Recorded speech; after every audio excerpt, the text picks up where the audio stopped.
Start from the dorsal aspect, dorsal compartments first.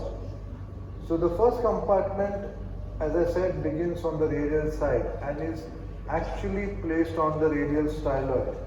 So I'm keeping my hand in a vertical, in a sideways with the radial side pointing up. I palpate the radial styloid and I keep my probe onto the radial styloid. So arrow please. So that's my radial styloid in transverse, and I see these two tendons. See this one and the second one. The most radial or the first tendon is the abductor pollicis longus. The second is the extensor pollicis brevis. If you look at it, they are covered in synovial sheath. Sometimes they can have a synovial sheath separating them out.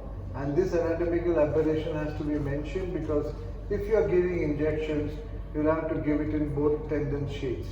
The most common pathology that you encounter in this location is de Quervain's disease, where there is significant synovial thickening here over the radial styloid that can actually hamper the movements of the tendon underneath the synovial thickening, leading to quite painful movements. So if I move the tendons there in longitudinal, you will find that the tendons move well. Only now. Yes, I could. Wait.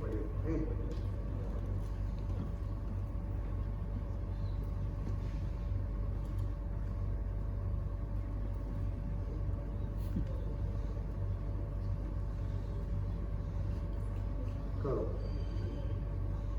So the tendons move very well, and that's the first sign that you want to check whether there is no de Quervain's bus. So you will find which is this vein there, the most superficial there, cephalic vein, and you find the thin branch of the superficial radial nerve there crossing over and going up parallel to the cephalic vein. That's the superficial sensory branch of the radial nerve that crosses the first compartment there. So if I trace the first compartment over the forearm, you will find that the first compartment arches over the second compartment. You see this? That's the first compartment, and going more proximally, it arches over the second compartment tendons. This is the location of the proximal intersection syndrome. The first compartment riding the second compartment there, and this is the area of friction there.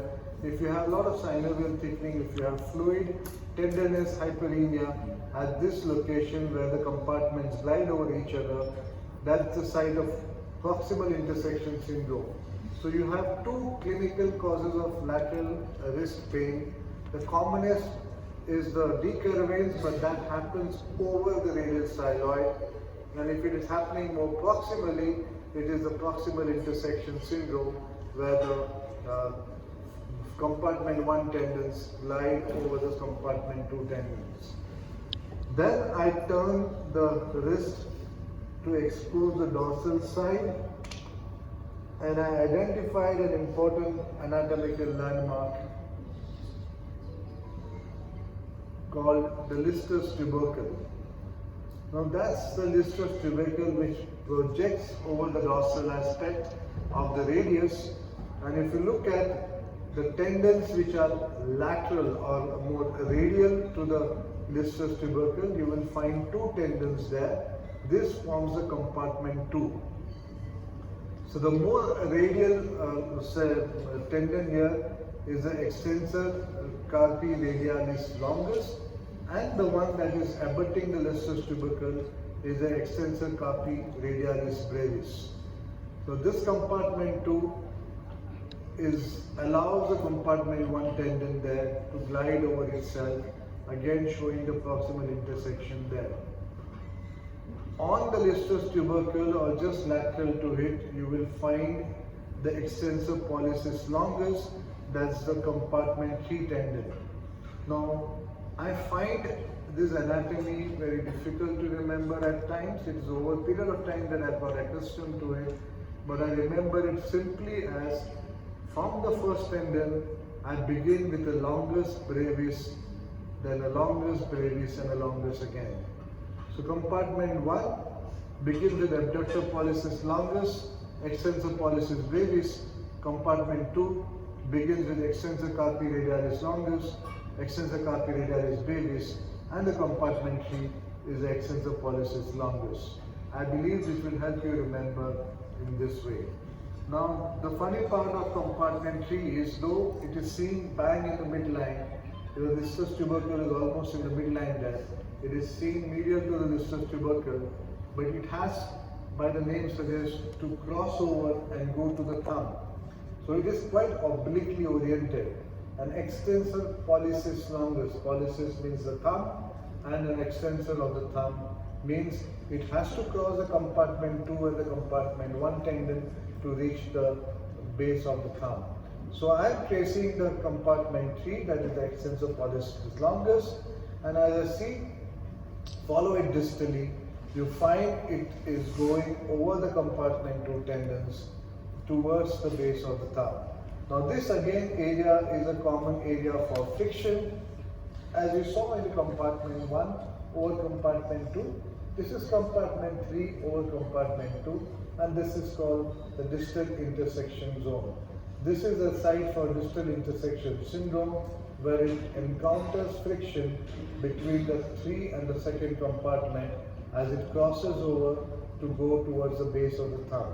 So it is obliquely oriented. If you look at my transducer there, it is obliquely oriented and therefore best appreciated in ultrasound. You can even do dynamic maneuvers to see the tendon well.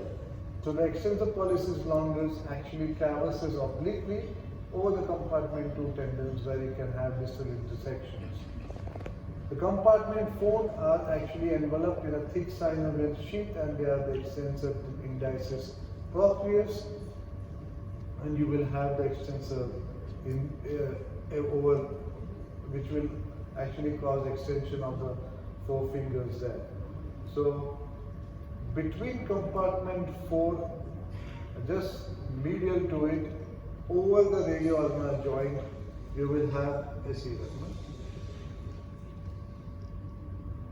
the compartment 5 tendon, and that's a very small tendon that will actually overlie between the radius and the ulnar joint.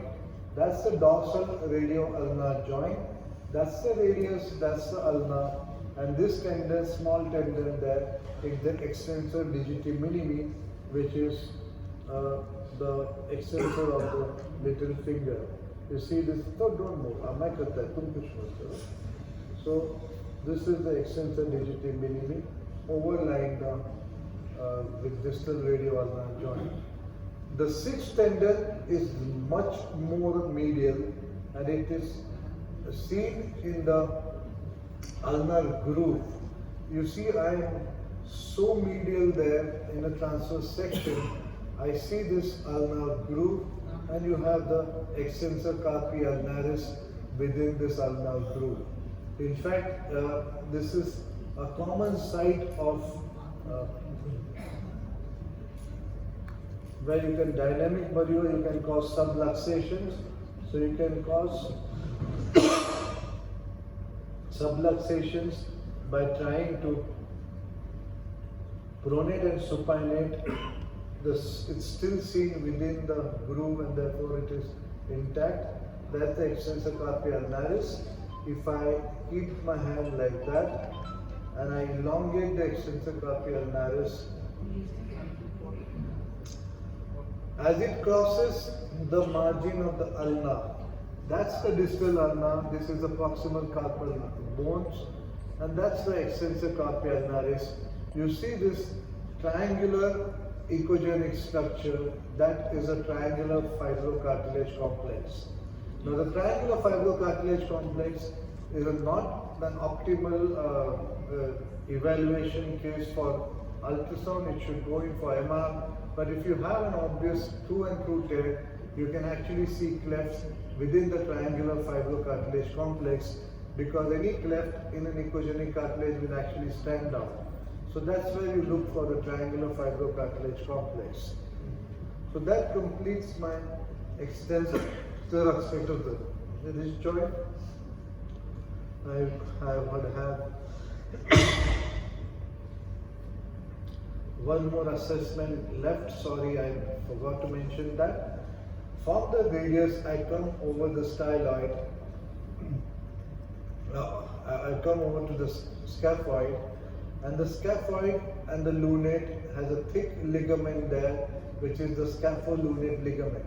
This ligament again is more prone for tears, and you have ganglions arising from this or communicating with this joint.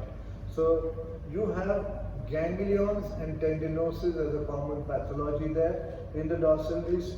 So you have decurvings, proximal and distal intersections, you have ganglion sheets, and you have synovial thickening in the dorsal recess.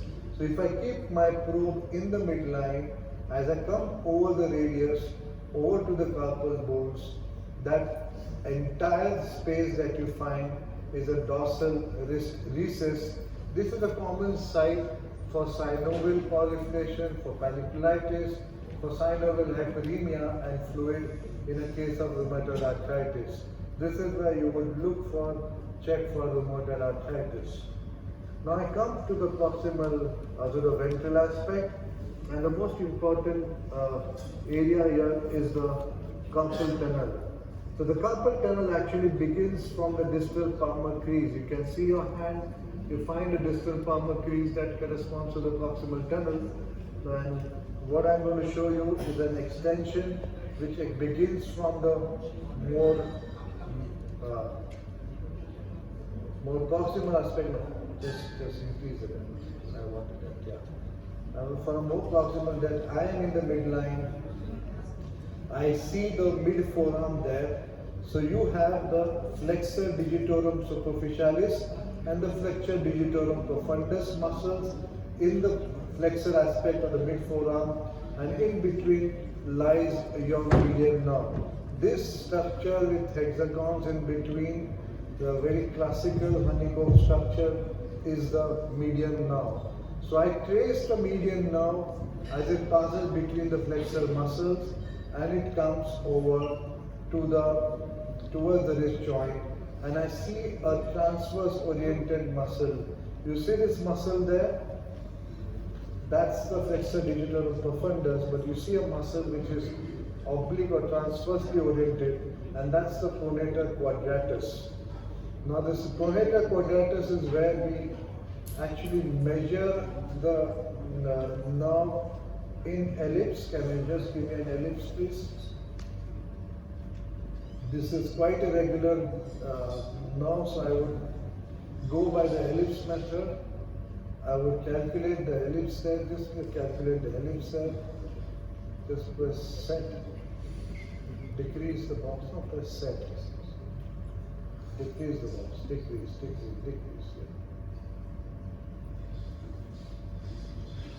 I want an area. Ellipse in an area.